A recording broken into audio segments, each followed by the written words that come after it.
Narraciones breves de fisiología previas a la clase. Lo que debiste leer, pero que aquí te narramos sobre la fisiología de los tejidos celulares y corporales. El texto narrado corresponde al texto ¿y por qué?, preparado para los estudiantes de las clases de fisiología, que dicta el docente Sergio Alberto Koenig. Año 2025. Esta es una edición especial de esos textos, preparada para que la escuches camino a la universidad. Antes de las clases del docente. Lo que haremos será relatar la parte de los textos, ¿y por qué? Solo los textos. Fisiología de los tejidos celulares y corporales.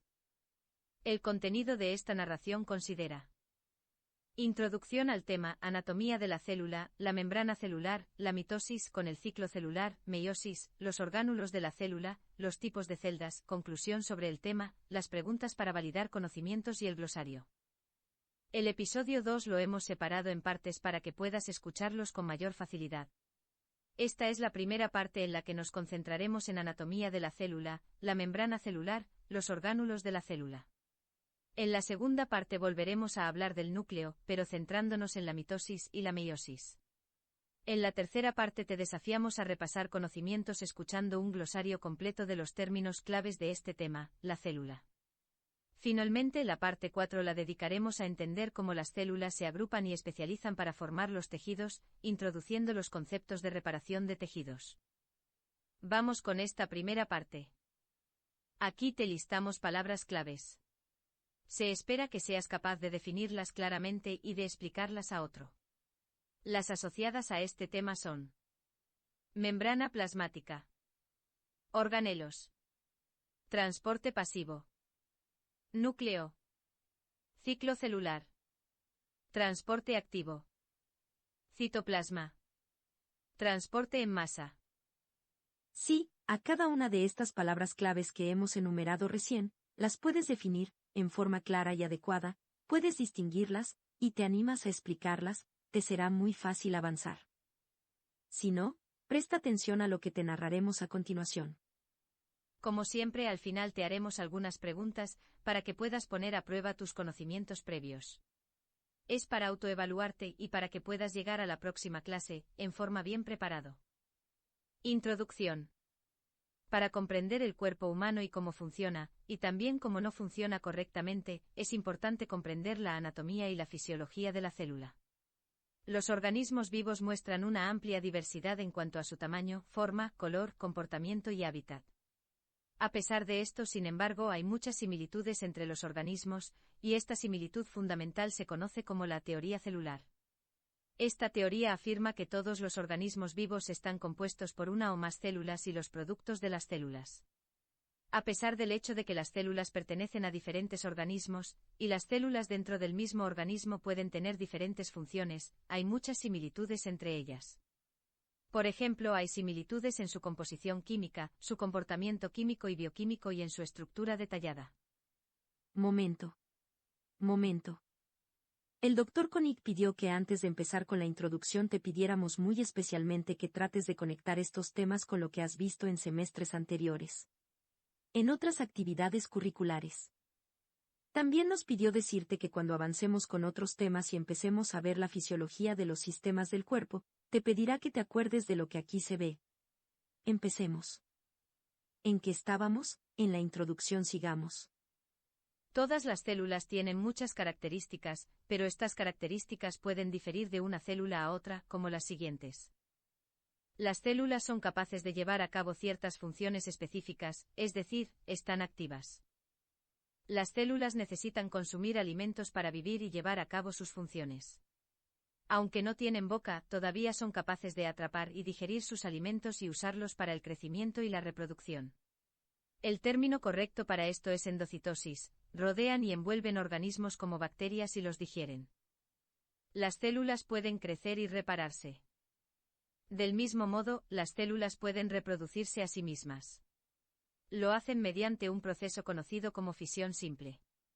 Esto significa que se reproducen dividiéndose en dos, y luego cada nueva célula crece a su tamaño completo antes de dividirse por fisión simple, y así sucesivamente. En otras palabras, las células se replican a sí mismas. Al igual que los humanos, las células pueden volverse irritables si algo las molesta o las estimula. La nutrición que absorben las células también se utiliza para el almacenamiento y la liberación de energía, al igual que los humanos, lo que les permite crecer y repararse a sí mismos. Del mismo modo, así como los seres humanos no utilizan todos los alimentos que comen, algunos de ellos no se pueden usar y por lo tanto se excretan, las células excretan lo que no necesitan o no pueden usar. Así como todos los humanos eventualmente morirán, también lo harán las células. Algunos tienen una vida corta, mientras que otros sobreviven muchos años, pero eventualmente morirán. Por lo tanto, las células no son tan diferentes de los humanos en muchos aspectos. Hacen lo que hacen los humanos, aunque de diferentes maneras. Están activas, necesitan consumir alimentos, crecen y se reparan, se pueden reproducir. Se pueden irritar si algo las molesta o estimula. Qué interesante, ¿no? Continuemos, ¿te parece? Anatomía de la célula. Cada célula tiene una estructura que es casi tan compleja como el cuerpo humano. Esto es una narración del texto que está en el aula, pero tenemos que hacerte una aclaración importante. En el texto hay imágenes y justo ahora sería importante que veas la imagen que detalla la estructura de la célula. No importa, ahora seguiremos con la narración, pero recuerda ir a verla. A las figuras del texto, prestando atención a los detalles. Por ejemplo, cada célula contiene tantas moléculas como células tiene el cuerpo. No existe tal cosa como una célula típica. Sin embargo, cada célula está rodeada por una membrana y contiene protoplasma. Este protoplasma consiste en un núcleo, que se mantiene separado del resto de la célula por una membrana nuclear, aunque la membrana nuclear desaparece durante el proceso de división celular, y una sustancia opaca llamada citoplasma. Las propias células consisten en agua, proteínas, lípidos, carbohidratos y varios iones como potasio, Ki y magnesio, Mg2+. Dentro del citoplasma, también hay muchas estructuras proteicas complejas llamadas orgánulos. Las células varían en tamaño de 2 a 20 micrómetro. Por ejemplo, un linfocito, un tipo de célula sanguínea, tiene aproximadamente 8 a 10 micrómetro de diámetro. Nota por las dudas, micrómetro, micrón o micra es una unidad de longitud equivalente a una milésima parte de un milímetro. Si lo tenías claro, disculpa. Si no, recuerda no dejar nada sin entender su significado. Todas las células del cuerpo, excepto las de la superficie del cuerpo, están rodeadas por un líquido que se conoce como líquido extracelular, es decir, líquido fuera de la célula. La membrana celular. La membrana celular puede variar de 7,5 a 10 nm de espesor. Actúa como una piel que protege a la célula del entorno exterior. Además, regula el movimiento de agua, nutrientes y productos de desecho dentro y fuera de la célula. La membrana celular está formada por una doble capa, bicapa, de moléculas de fosfolípidos, grasas, con moléculas de proteínas intercaladas entre ellas. Una molécula de fosfolípido consiste en una cabeza polar que es hidrófila, amante del agua, y colas que son hidrofóbicas, que odian el agua. Las cabezas hidrófilas son atraídas por el agua y se encuentran en las superficies internas y externas de la célula. El agua es el componente principal de los ambientes extracelulares e intracelulares, mientras que las colas hidrofóbicas se encuentran en el medio de la membrana celular donde pueden evitar el agua. Estas moléculas de fosfolípidos están dispuestas como una bicapa con las cabezas mirando hacia afuera. Esto significa que la bicapa es autosellante. Es la parte central de la membrana plasmática, que consiste en las colas hidrofóbicas, que hace que la membrana celular sea impermeable a las moléculas solubles en agua, y por lo tanto impide el paso de estas moléculas dentro y fuera de la célula. Sin embargo, si la membrana consistiera solo en estas moléculas de fosfolípidos, entonces las células no podrían funcionar. Dentro de la membrana celular, también hay proteínas de membrana plasmática, que pueden ser integrales o periféricas. El profe Koenig hizo la siguiente sugerencia: vayan y miren la figura de la membrana en el texto, ¿y por qué? Dijo que a alguien se le podría ocurrir poner la figura y pedir que identifiques las partes en una prueba. Algunos de las proteínas de membrana plasmática integrales están incrustados entre las colas de las moléculas de fosfolípidos, mientras que otros penetran completamente en la membrana. Las subunidades de algunas de estas proteínas integrales pueden formar canales que permiten el transporte de materiales dentro y fuera de la célula. Otras subunidades son capaces de unirse a los carbohidratos para formar sitios receptores. Estos sitios receptores son importantes, como veremos cuando estudiemos inflamación, respuesta inmune y curación. Las proteínas de membrana plasmática periférico se unen libremente a la superficie de la membrana celular y, por lo tanto, se pueden separar fácilmente de ella. Algunos de ellos funcionan como enzimas para catalizar reacciones celulares, mientras que otros son receptores de hormonas y otros productos químicos, o funcionan como sitios de unión para la unión a otras estructuras. Funciones: endocitosis y exocitosis, el transporte de líquidos y otras materias dentro y fuera de la célula. La endocitosis es la ingesta de líquido extracelular y material particulado, partículas pequeñas, que varían en tamaño desde macromoléculas hasta células enteras, por ejemplo, las bacterias engullidas y destruidas por las células macrófagos. La exocitosis es el transporte masivo de material fuera de las células. Hay 3 tipos de endocitosis. Fagocitosis implica la ingestión de partículas grandes, incluso células microbianas enteras. Pinocitosis implica la ingestión de pequeñas partículas y líquidos.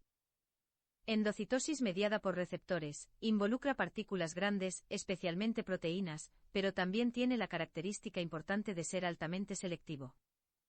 La endocitosis implica que parte de la membrana celular sea arrastrada hacia la célula junto con las partículas o el líquido a ingerir. Esta membrana se pellizca para formar una vesícula unida a la membrana dentro de la célula, mientras que al mismo tiempo la membrana celular en su conjunto se vuelve a sellar. Dentro de la célula, el destino de esta vesícula depende del tipo de endocitosis involucrada, así como del material que contiene. En algunos casos, la vesícula endocítica finalmente se fusiona con un orgánulo llamado lisosoma, después de lo cual se puede procesar el material ingerido. La endocitosis es también el medio por el cual muchos organismos simples obtienen sus nutrientes. De nuevo, el profe Koenig, dijo que, para fijar estos de los mecanismos es útil ver la figura en el texto, y por qué. Recuerda hacerlo.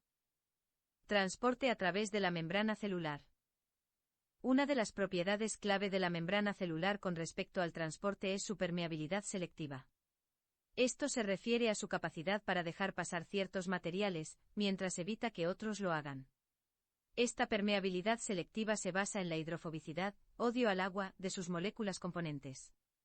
Debido a que las colas de fosfolípidos en el centro de la bicapa están compuestas completamente de cadenas de ácidos grasos hidrófobos, los lípidos son grasas, es muy difícil que las moléculas solubles en agua hidrófilas penetren en el interior de la membrana. El resultado es una barrera de permeabilidad muy efectiva. Sin embargo, esta barrera puede ser penetrada, pero solo a través de sistemas de transporte específicos. Estos controlan lo que entra y sale de la célula, o lo que cruza de un compartimento subcelular a otro. Las membranas celulares controlan el metabolismo restringiendo el flujo de glucosa y otros metabolitos solubles en agua dentro y fuera de las células y entre los compartimentos subcelulares. Esto se conoce como compartimentación. Las células almacenan energía en forma de gradientes de iones transmembrana al permitir que se acumulen altas concentraciones de iones particulares en un lado de la membrana.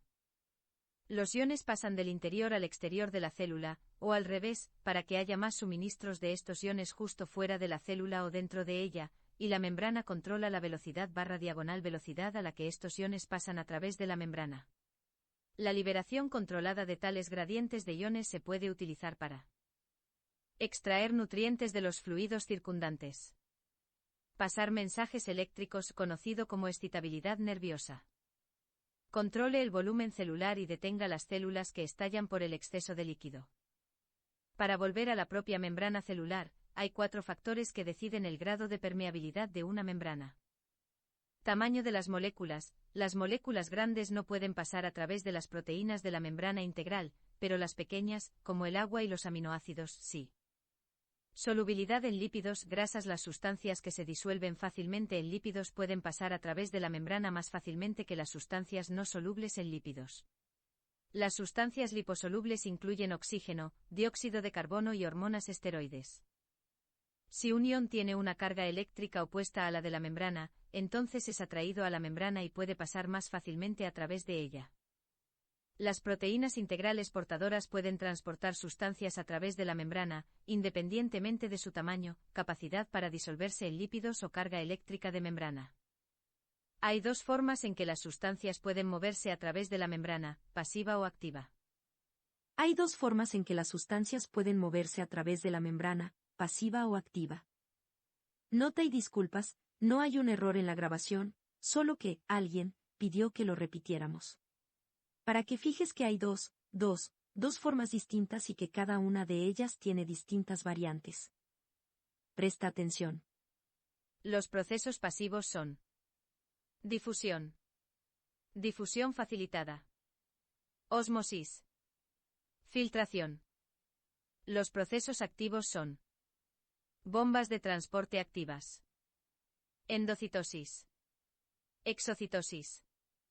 Un proceso pasivo es aquel en el que las sustancias se mueven por sí solas por un gradiente de concentración de un área de mayor a una de menor concentración. La célula no gasta ninguna energía en el proceso. Piense en ello como rodar por una colina desde un área de gran altitud a una de menor altitud. Se gasta poca energía en simplemente rodar por una colina. La difusión es la forma más común de transporte pasivo, en la que una sustancia de mayor concentración se mueve a un área donde hay una menor concentración de esa sustancia.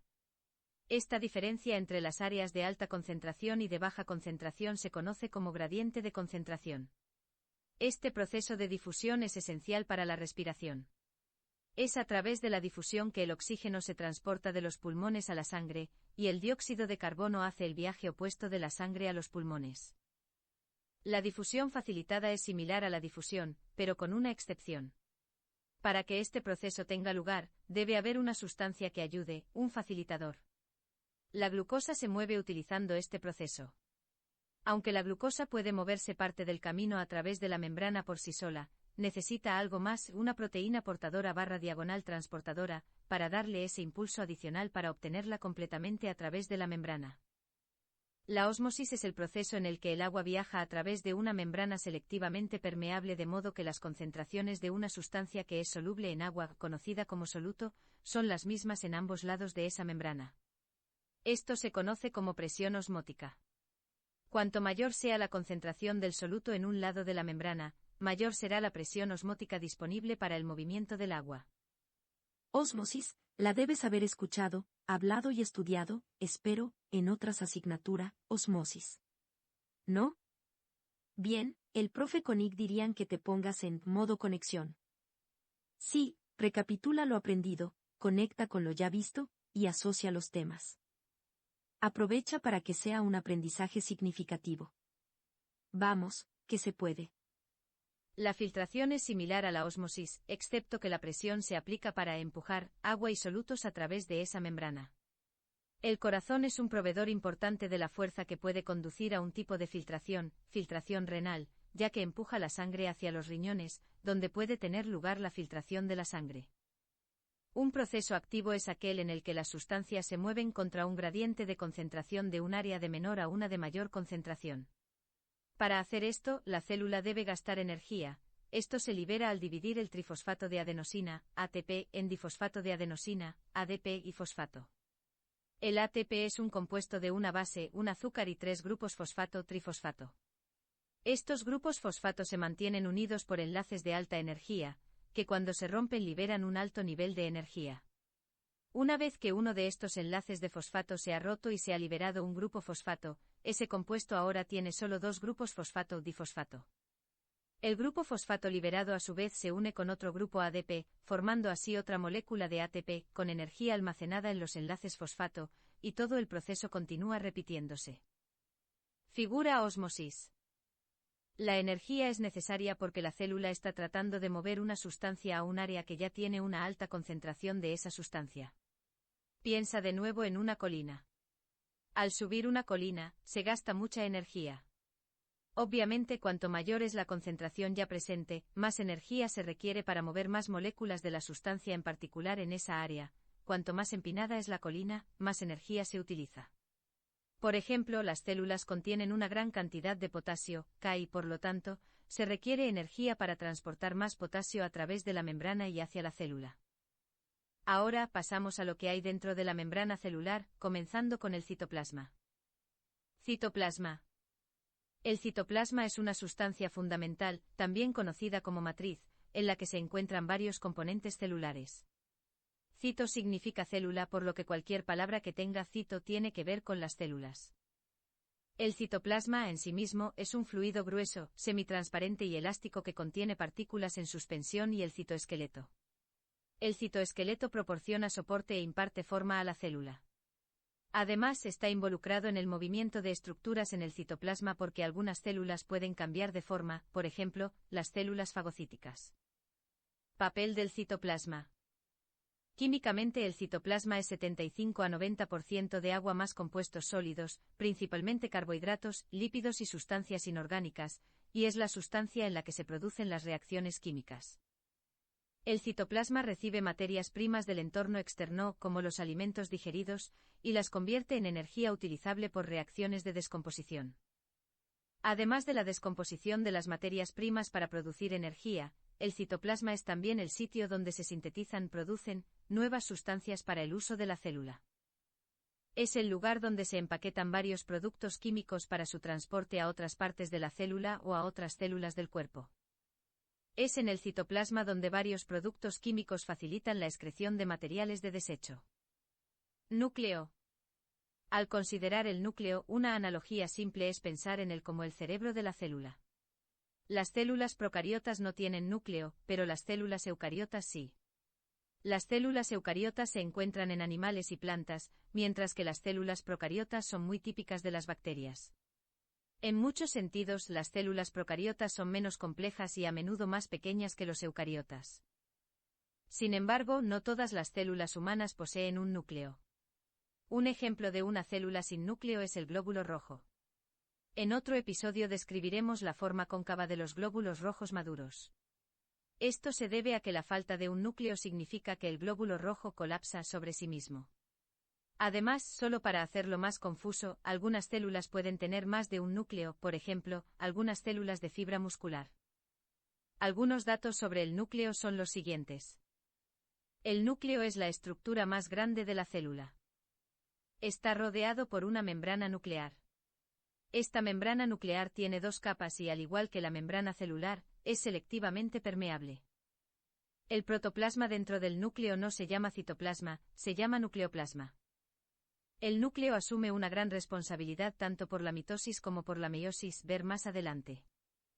Dentro del núcleo se encuentra el material genético, que consiste principalmente en ácido desoxirribonucleico, ADN. Cuando una célula no se está reproduciendo, el material genético es una masa en forma de hilo llamada cromatina. Antes de la división celular, la cromatina se acorta y se enrolla en cuerpos en forma de bastón llamados cromosomas. La unidad estructural básica de un cromosoma es un nucleosoma, compuesto de ADN y proteínas. El ADN tiene dos funciones principales. Proporciona el plan genético que garantiza que la próxima generación de células sea idéntica a las existentes. Proporciona los planes para la síntesis de proteínas por la célula. Toda esta información se almacena en los genes. Dentro del núcleo hay pequeños cuerpos esféricos llamados nucleolos, y estos son responsables de la producción de ribosomas a partir del ácido ribonucleico ribosómico, ARNR. En los seres humanos hay 23 pares de cromosomas en cada célula con un núcleo, con la excepción de los espermatozoides y óvulos, espermatozoides y óvulos. Los espermatozoides y los óvulos solo tienen 23 cromosomas individuales, es decir, uno de cada uno.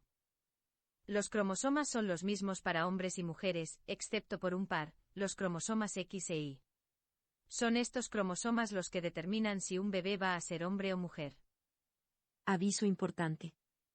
En el texto ¿Y por qué? Verás que a continuación del núcleo detallamos los procesos por los cuales la célula se reproduce a sí misma, es decir, mitosis y meiosis.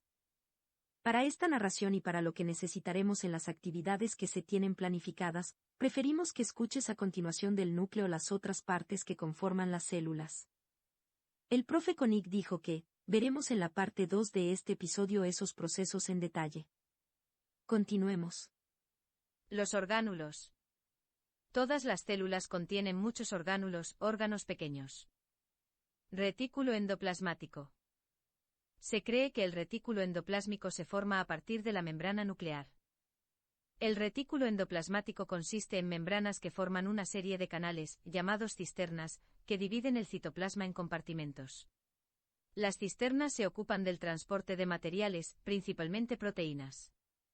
La alteración o adición de proteínas para la exportación desde la célula puede ocurrir dentro de las cisternas.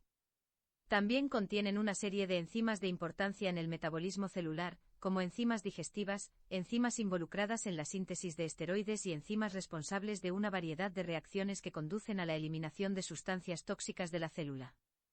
La sala de emergencias presente en las células hepáticas tiene un papel en la desintoxicación de drogas. Hay dos tipos de cisternas. Retículo endoplasmático granular, rugoso, asociado con ribosomas. Retículo endoplasmático agranular, liso, libre de ribosomas.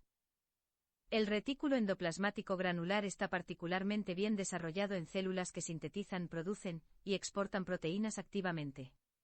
El retículo endoplasmático agranular se encuentra en las células secretoras de hormonas esteroides, como las células de la corteza suprarrenal o los testículos.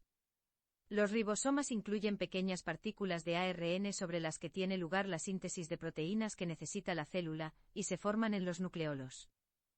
Aparato de Golgi. El aparato de Golgi es una colección de tubos membranosos y sacos alargados, en realidad, cisternas aplanadas apiladas. Desempeña un papel en la concentración y el envasado de algunas de las sustancias que se producen en la célula, por ejemplo, las enzimas lisosomales. El complejo también juega un papel en el ensamblaje de sustancias para la secreción fuera de la célula. Las células secretoras, como las que se encuentran en la membrana mucosa, tienen muchas pilas de Golgi, mientras que las células no secretoras tienen pocas pilas de Golgi por célula. Las proteínas para la exportación desde la célula se sintetizan en los ribosomas y luego viajan a través del RE a las vesículas de Golgi. Una vesícula es un saco lleno de líquido. Las vesículas que salen de Golgi se fusionan con la membrana celular por el proceso de exocitosis. El contenido de las vesículas se exporta fuera de la celda. Además, el Golgi está involucrado en la formación de glicoproteínas. Lisosomas. Los lisosomas son orgánulos unidos a la membrana y contienen una variedad de enzimas. Los lisosomas tienen una serie de funciones. Digestión del material absorbido por endocitosis, por ejemplo, organismos patógenos. Descomposición de los componentes celulares, por ejemplo, durante el desarrollo embriológico, los dedos de las manos y los pies están palmeados, las células entre los dedos de los pies y los dedos de las manos son eliminadas por las enzimas lisosomales. Después del nacimiento de un bebé, el útero, que pesa alrededor de 2 kilogramos a término, es invadido por células fagocíticas que son ricas en lisosomas, que reducen el útero a su peso no embarazada de aproximadamente 50 gramos en aproximadamente 9 días. En las células normales, algunas de las proteínas sintetizadas pueden ser defectuosas, las lisocimas son responsables de su eliminación. Contribuir a la producción de hormonas, por ejemplo, tiroxina, una hormona que afecta a una amplia gama de actividades fisiológicas, incluida la tasa metabólica. Es importante que los lisosomas no se rompan y liberen su contenido dentro de las células vivas, de lo contrario, las enzimas lisosomales comenzarían a digerir la célula. En ciertas enfermedades degenerativas, como la artritis reumatoide, las enzimas liberadas por la descomposición de los lisosomas de los macrófagos pueden ser un factor significativo al atacar a las células y tejidos vivos. Peroxisomas. Los peroxisomas son orgánulos similares en estructura a los lisosomas, pero son mucho más pequeños. Son particularmente abundantes en las células hepáticas. Contienen varias enzimas que son tóxicas para las células del cuerpo. El papel de los peroxisomas en las células parece ser de desintoxicación de sustancias nocivas, como el alcohol y el formaldehído. Más importante aún, neutralizan los peligrosos radicales libres. Los radicales libres son sustancias químicas altamente reactivas que contienen electrones que no se han emparejado, por lo que son libres para interrumpir la estructura de las moléculas. Mitocondrias. Las mitocondrias, a menudo conocidas como las centrales eléctricas de la célula, consisten en 3 membranas. La membrana interna tiene muchos pliegues que aumentan el área de superficie disponible para que ocurran reacciones químicas. Este proceso se conoce colectivamente como respiración interna. La matriz mitocondrial, el espacio rodeado por la membrana interna, contiene enzimas del ciclo del ácido tricarboxílico, TCA, así como enzimas involucradas en la oxidación de ácidos grasos. La membrana interna es del mismo grosor que la membrana externa y es responsable de la fosforilación oxidativa. Las mitocondrias mismas a menudo se encuentran concentradas en regiones de la célula asociadas con una intensa actividad metabólica. Mediante el uso de ATP, las mitocondrias son capaces de generar la energía que necesita la célula para que funcione mediante la conversión de la energía química contenida en las moléculas de los alimentos. La producción de ATP requiere la descomposición de las moléculas de los alimentos, y ocurre en varias etapas, cada una de las cuales requiere la enzima adecuada. Una enzima es una proteína que puede iniciar y acelerar una reacción química, actúa como catalizador. Las enzimas en las mitocondrias se almacenan en las membranas en el orden requerido para que las reacciones ocurran en la secuencia correcta. Esto es muy importante, ya que sería desastroso si las reacciones químicas ocurrieran fuera de secuencia. Las mitocondrias se autorreplican, al igual que las células. El ADN que se incorpora a la estructura mitocondrial controla el proceso de replicación. Citoesqueleto. El citoesqueleto es una colección de fibras y tubos finos en forma de red en el citoplasma, y está involucrado en el mantenimiento de la célula y la alteración de su forma según sea necesario. Hay 3 componentes del citoesqueleto. Microfilamentos. Microtúbulos. Filamentos intermedios. Microfilamentos. Los microfilamentos son estructuras en forma de bastón, de 6 nm de diámetro, que consisten en una proteína llamada actina. En el músculo, tanto la actina gruesa como la miosina, otra proteína delgada, están involucradas en la contracción de las fibras musculares. En las células no musculares, los microfilamentos ayudan a proporcionar soporte y forma a la célula, y también ayudan en el movimiento de las células, así como en el movimiento dentro de las células. Microtúbulos. Los microtúbulos son estructuras cilíndricas relativamente rectas, delgadas y que varían en diámetro de 18 a 30 nm. Consisten en una proteína llamada tubulina. Los microtúbulos, como los microfilamentos, ayudan a proporcionar forma y soporte para las células. También proporcionan canales conductores a través de los cuales diversas sustancias pueden moverse a través del citoplasma y ayudar en el movimiento de los pseudópodos. Filamentos intermedios. Los filamentos intermedios varían en diámetro de 8 a 12 nm y también ayudan a determinar la forma de la célula. Ejemplos de filamentos intermedios son los neurofilamentos que se encuentran en el nervio. Centriolos, cilios y flagelos. Centriolos. Los centriolos se encuentran en la mayoría de las células animales y son estructuras cilíndricas. Se componen de 9 conjuntos de microtúbulos dispuestos en un patrón circular. Están involucrados en la reproducción celular. Cilios y flagelos. Los cilios y flagelos se extienden desde la superficie de algunas células y pueden doblarse, causando así movimiento. En los seres humanos, los cilios generalmente tienen la función de mover líquido o partículas sobre la superficie de las células. Las células ciliadas del tracto respiratorio mueven el moco que ha atrapado partículas extrañas sobre la superficie de los tejidos respiratorios. Un flagelo suele ser una estructura mucho más grande que un cilio y a menudo se usa como una cola para impulsar la célula hacia adelante. El único ejemplo de una célula en el cuerpo humano con un flagelo es el esperma, donde el flagelo actúa como una cola e impulsa el esperma hacia los óvulos. Ahora sí, terminamos el desarrollo del tema. El objetivo general de este capítulo era proporcionar al lector una comprensión de los bloques de construcción del cuerpo humano, a saber, las células. Las células son partes extremadamente complicadas del cuerpo, pero es importante entenderlas y sus funciones para comprender cómo funciona el propio cuerpo humano. La meta es llegar con los temas escuchados.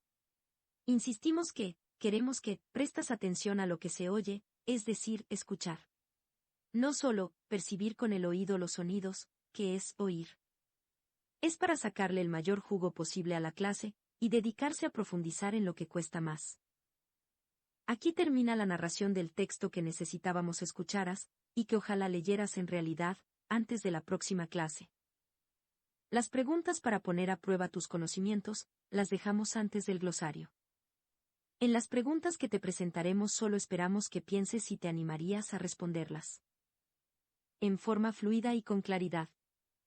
Si sientes que te irá bien terminar allí. O, después, seguir con el glosario que no te vendrá mal. Pon a prueba tus conocimientos previos. Primera pregunta. ¿Cuáles son las 3 partes principales de una célula humana? Sí, la pregunta es simple. ¿Cuáles son las 3 partes? La primera es. La segunda seria. La tercera entonces seria. ¿Cómo te fue? Deberías enumerar las partes principales con facilidad. Si no fue así, a repasar. Ahora la segunda pregunta. Describir la estructura y función de una célula humana. Tercera pregunta. ¿Cuáles son los principales orgánulos celulares? Si no pudiste, en tu mente, responder a cada pregunta, con claridad, vuelve a escuchar esto. Pero te sugiero hacerlo con el texto en la mano. Hagamos una síntesis de qué resultados de aprendizaje que se esperan que adquieras, tras escuchar esta narración, e idealmente leer el texto, revisando las imágenes. Tú deberías poder relacionar y distinguir la estructura y función de una célula humana. Determinar y diferenciar las funciones de los orgánulos. Explicar el sistema de transporte celular. Lo que enumeramos son los resultados que te permiten estar tranquilo, ya que son aprendizajes significativos. Con esto estaríamos muy bien. Reflexiona si los has adquirido. Habitualmente tras las narraciones y después de las preguntas te presentaremos un glosario para que lista de conceptos claves para potenciar vocabulario, y de paso, conectar, asociar, repasar. Es muy útil escucharlo ya que permite que tu validez y cada término está correctamente incorporado en tu vocabulario. Si lo tienes incorporado, podrás asociarlo y comprender su rol e importancia. El profe Koenig dijo que, tras escuchar la parte 2 de ciclo celular con la mitosis y meiosis, no dejes de escuchar el glosario de fisiología celular. Si ya escuchaste otro episodio, sabes que escuchar un glosario no es algo divertido, pero sí, es útil. Muy útil. Es tediosa quizás, pero útil para fijar conceptos y repasar otros. Bien. Ahora terminamos esta parte. Vamos con la siguiente. Si lo haces, cuando nos veamos en la clase, verás que podrás sacarle más provecho a la clase. Suerte. Recuerda ir a ver las figuras del texto.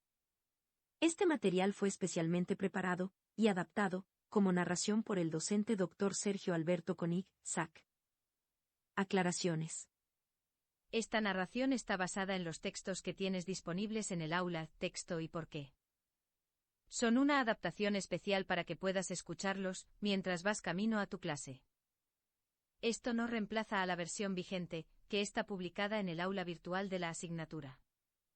Todas las referencias utilizadas en los textos originales, imágenes y figuras se enumeran y detallan en los textos base de estos audios, que están disponibles en el aula. Comentarios o sugerencias. Te agradeceremos nos remitas comentarios, observaciones, aportes, o sugerencias, o incluso correcciones de ortografías o gramaticales que se nos puedan haber pasado. En el texto base encontrarás al final el enlace para hacernos llegar tus aportes. O si prefieres puedes escribirle al correo de Sergio a Koenig. Nos ayudará a seguir mejorando estos materiales de apoyo para el aprendizaje.